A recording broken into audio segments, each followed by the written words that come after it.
Viewers ये देखें, ये मज़ेदार सी हमारी आइसक्रीम ये देखें कलरफुल तैयार हो गई है। तो अब हम इसको सर्व करते हैं।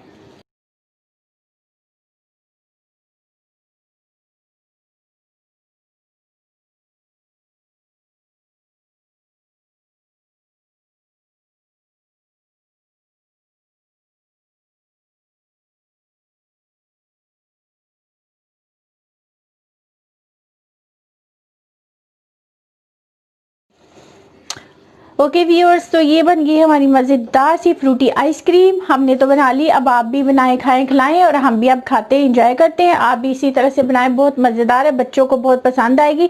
घर में हेल्दी की हेल्दी, और साथ ये है कि मतलब ये टेंशन नहीं कि आपने आइसक्रीम खाई आपका वेट बढ़ जाएगा कुछ भी। तो इसलिए आप मज़े ले लेके खाएँ और इंजॉय करें। तो फिर दोबारा से मिलते हैं नई रेसिपी के साथ।